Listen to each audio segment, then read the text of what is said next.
হেই everyone, কেমন আছো সবাই? আশা করছি সবাই খুব ভালো আছো।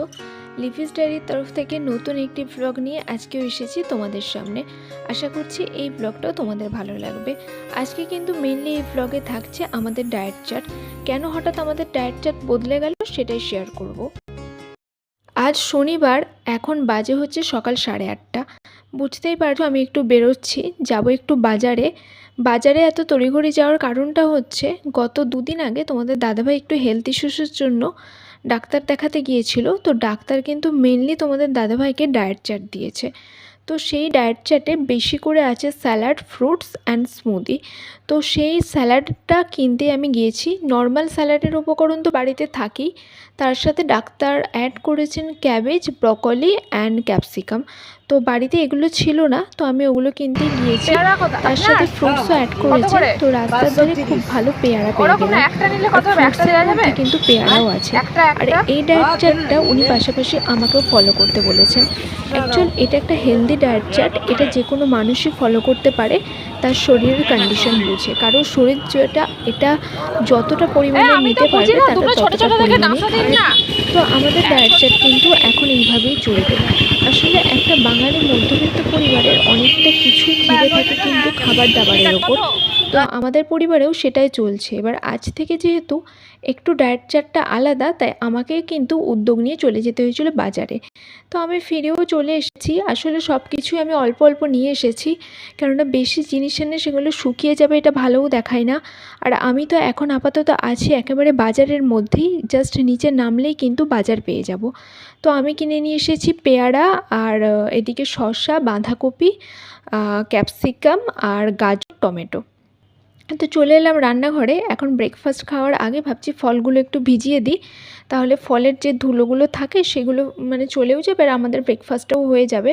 আর কালকে বিকালে বানিয়েছিলাম সুজি, যেটা তোমাদের দেখিয়েছিলাম, সকালে বানিয়েছিলাম। ওটা অনেকটাই ছিল। এখন ব্রেকফাস্টে তোমাদের দাদাভাই ওটা খাবে, আর আমি খাবো আমার পছন্দের দুধ আর কর্নফ্লেক্স। এই কর্নফ্লেক্সটা তো কদিন যাবত আমার খুবই পছন্দ হয়েছে। আসলে পুরো ডায়েট চার্টটাই আমি চাইছি চেঞ্জ করে দিতে। আমরা আগে যে আনহেলদি খাবারগুলো খেতাম, এখন সেগুলো একদম বন্ধই বলা যেতে পারে।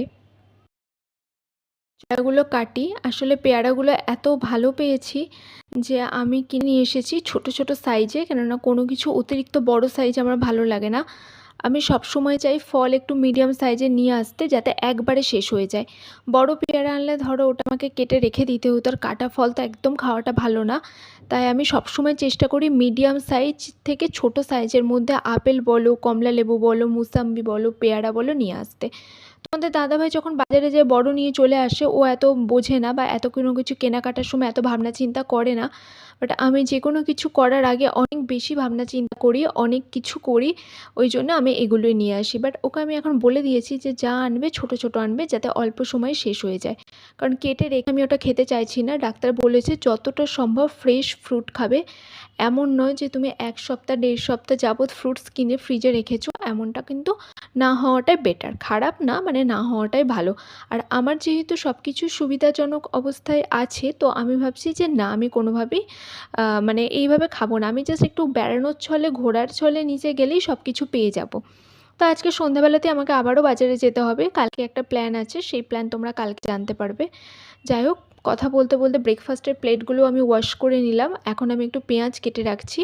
এখন তো রান্নার উপকরণ অনেকটাই আলাদা। এখন আমি আজকে রান্না করব হচ্ছে ডিম কারি করব আর ডাল করব। আর আমার জন্য করব আমি মাটন। এখনও কুরবানির অল্প একটু মাটন রয়েছে, একদম না থাকায় বলা চলে। সেটা আজকে আমি খেয়ে শেষ করে দেব। তারপর রান্নাবান্না আমার হয়ে গেছে। রান্নাবান্নাটা আমি আর শেয়ার করতে পারিনি। এখন বাজে অলরেডি 12:30। আমি একটু স্যালাডটা কেটে রেখে দিচ্ছি, কেননা এরপরে আমি যাব স্নান করতে। আর শসা আমি ছাড়াচ্ছি খোসা সহ, কেননা তোমাদের দাদাভাই না খোসা সহ শসা খেতে খুব বেশি ভালোবাসে। আর টমেটো, গাজর এগুলো তো যেমন নর্মাল কাটার ওইগুলো কেটেই নিলাম। আর বাঁধাকপিটা ভেবেছিলাম একটু ব্লাঞ্চ করব, বাট তোমাদের দাদাভাই বলছে না, ব্লাঞ্চ করার দরকার নেই, নর্মালি খাওয়া যাবে। তো যাই হোক, সব কিছু কাজকর্ম সেরে নিয়ে তারপর আমরা যাবো হচ্ছে টেবিলে। তো এখন অনেকটা দেরি আছে, আমাকে স্নান টান করতে হবে। আমি একেবারে রান্নাঘরের কাজটা সেরে নিয়ে স্নান করতে যাব। স্নানের পর রান্নাঘরে আসতে একদমই ভালো লাগে না, তবে শীতকালে আসতে হতো। শীতকালে আমি তরকারিগুলো রান্না করে স্নান সেরে নিতাম, দেন খাবার আগে ভাতটা করতাম। তাহলে তাড়াতাড়ি স্নানটাও হয়ে যেত আর ভাতটাও গরম গরম খাওয়া যেত। তো দেখো স্নানটা সেরে চলে এসেছি, ডিম কারি আর ডাল আছে। আর মাংসটা কিন্তু একটা কেলেঙ্কারি হয়ে গেছে। আমি মাংস যখন করছিলাম তখন রান্না করতে গিয়ে না আমি চলে গিয়েছিলাম বাথরুমে, তো ওটা পুরোটাই পুড়ে গেছে। আমি আর পোড়া মাংসটা তোমাদের দেখালাম না। তারপর এটা সন্ধ্যাবেলা, ও বলছে একটু খিদে পেয়েছে, মুড়ি চানাচুর খাবে। জাস্ট একটু চানাচুর মুড়ি একটু তেল দিয়ে ও নেবে, ও নিজেই মেখে নেবে। এখন চলো আমি ওকে এটা দিয়ে আসি, ও ঘরে আছে। অ্যাকচুয়াল এখন কি বলো তো, আমরা দুজন আছি, তো আমাদের ডায়েট চার্টটা আমরা পুরো দুজন মিলেই মেনটেন করছি। ডাক্তার আমাদেরকে অনেক রকম কনভিন্স করার পর বলেছে তোমরা এই ডায়েট চার্টটা মেনটেন করলে শরীর অনেক সুস্থ থাকবে। এমনকি এই ডায়েট চার্টটা সবারই মেনটেন করা উচিত। আর কয়েকদিন ধরে যেহেতু শরীরে অসুস্থতা দেখা দিচ্ছে, তো আমরা কোনোভাবেই কিছু একদমই খাওয়া দাওয়ার ব্যাপারে কম্প্রোমাইজ করতে চাইছি না। তো হয়ে গেল, এখানে তোমাদের দাদাভাই মুড়ি চানাচুর খাবে। চলো তারপর রাতের বেলা আমি বানিয়েছি একটা স্মুদি। তো স্মুদিতে কী কী আছে সেটা একদিন না হলে তোমাদের পরের ব্লগে দেখাবো।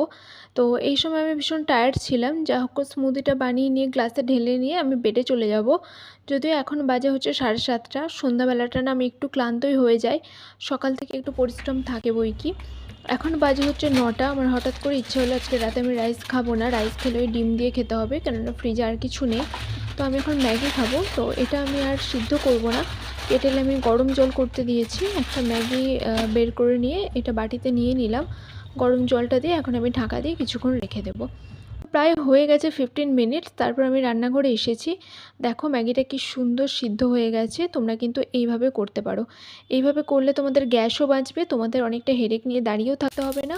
জাস্ট গরম জলটা ঢেলে দেবে, দেন তোমার নিজের কাজ করতে চলে যাবে। 15 মিনিটস থেকে 20 মিনিটস পর এসে দেখবে তোমার নুডলসটা খুব সুন্দর সিদ্ধ হয়ে গেছে। আর আমার আবার একটা গুণ আছে, আমি আবার ম্যাগিতে ডিমটা পছন্দ করি না, মানে খেতে পারি না, আমার খুব আষ্টে গন্ধ লাগে। তাই এখানে আমি কোনো রকম সস ছাড়া, ডিম ছাড়া, একেবারে কাঁচা লঙ্কা আর পেঁয়াজ আর ম্যাগি মশলা একটু দিয়ে বানাবো। আসলে এই নুডলসের ফ্লেভারটা এমনিতে আমার একদমই পছন্দ না, বাট স্মার্ট পয়েন্ট থেকে দুটো বড় বড় প্যাকেট কিনেছিলাম, অনেক কষ্টে শেষ করেছি। তো আর দুটো আছে, যা হোক করে শেষ করলে বাঁচি। কিছু জিনিস থাকে যেগুলো খেতেও ইচ্ছা করে না, ফেলতেও গায়ে লাগে। আসলে সব কিছুই তো একটু মেনটেন করেই চলতে হবে বলো। তো সব রকম করা হয়ে গেলে এই নুডলসটা খেয়ে শেষ করতে পারলে আমার শান্তি। তারপর তোমাদের দাদাভাইকে আমি করে দিচ্ছি হচ্ছে পোচ, ও পোচ খেতে খুব ভালোবাসে। দেখো আমার নুডলসটা হয়ে গেছে, সত্যি বলছি খুব টেস্ট হয়েছিল। আমি কিন্তু ডিম ছাড়াই বানাই, ডিম দিয়ে আমি খুব কম খাই, আমার খুবই আষ্টে গন্ধ লাগে, এমনকি ডিম জিনিসটা আমার খুবই অপছন্দের। আমি যখন ভাজি তারপরেও যে আমি কতবার হাত ধুই, নইলে না আমার খালি মনে হয় যে আষ্টে গন্ধ বেরোচ্ছে, ডিমে জীবাণু আছে এরকম মনে হয়। অনেকটা বেশি সস নিয়ে নিয়েছি, এই হট অ্যান্ড সুইট টমেটো কেচাপটা আমার ভীষণ পছন্দের। তো এটা দিয়ে এখন এই পুরো নুডলসটা আমি রাতের খাবার খেয়ে নেব। সকাল থেকে তোমাদের সাথে একবারও কথা বলা হয়নি, আসলে আজকে সকাল থেকে এত ব্যস্ততা গেছে যে কোনো অফিসিয়ালি ইন্ট্রো দেব সেরকম কিছু সম্ভব হয়নি। আর আমি তো প্রচণ্ড টায়ার্ড, তোমরা বুঝতেই পারছো। এখন অলরেডি বাজে কটা, এখন বাজে 12টা বাজতে 5 মিনিট বাকি, মানে 11:55।